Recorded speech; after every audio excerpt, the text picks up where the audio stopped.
அனைவருக்கும் வணக்கம்.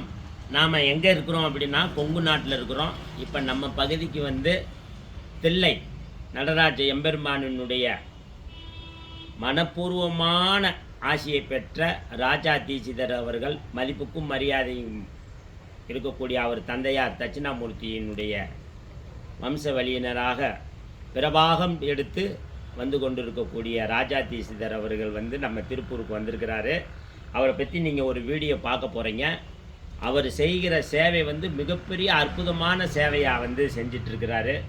நாம் வந்து நாயன்மார்களை பற்றி, மகானை பற்றி, யானிகளை பற்றி, யோகிகளை பற்றி, சித்தர்களை பற்றி, தவசீலர்களை பற்றி பல மகான்கள் இன்றைக்கி வந்து ஸ்தல யாத்திரை பண்ணி, பாத யாத்திரை பண்ணி, அன்னதான சத்திரங்கள் கட்டி, சைவ மடங்கள் கட்டி, வேத பாட சாலைகள் கட்டி நம்மளுடைய இந்து மதத்தையும் பாரம்பரிய கலாச்சாரத்தையும் எத்தனையோ தேவாதி தேவர்கள், யானிகள், மகான்கள், யோகிகள்லாம் எங்கெங்கோ உலகளவையிலே அந்த சிதம்பர நடராஜன் நடத்தி கொண்டிருக்கிறார். ஆடல் அரசன் இயக்கி கொண்டிருக்கிறார். அந்த வகையில் இப்போ சமீப காலத்தில் எனக்கு தெரிந்து சிதம்பரத்திலே தில்லையிலே மக்கள் சேவை மகேசன் சேவையாக கருதி தன்னை நாடி வருகின்ற, அதாவது நடராஜரை நாடி வருகின்ற பக்தர்களுக்கு அன்னம்பாளித்து அந்த அன்ன சத்திரத்தை இயக்கி அந்த அன்னதானமிடலை வந்து தொடர்ந்து செய்து கொண்டிருக்கிறார்.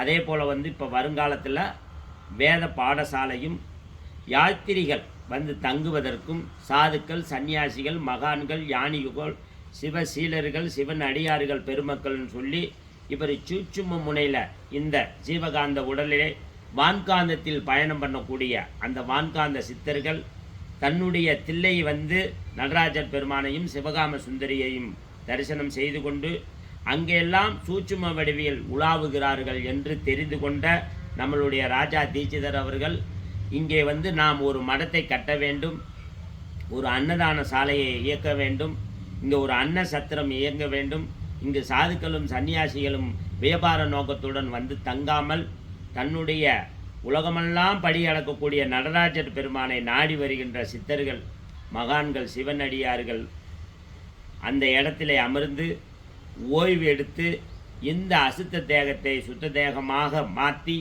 பிராணயாமம் என்கிற மூச்சு பயிற்சியையும் செய்து அனர்மிட்டு அவர்களை வந்து நாம் தங்க வைத்து வழி எடுப்ப வேண்டும் என்று ஐயா அவர்கள் என்னிடம் கூறினார்கள்.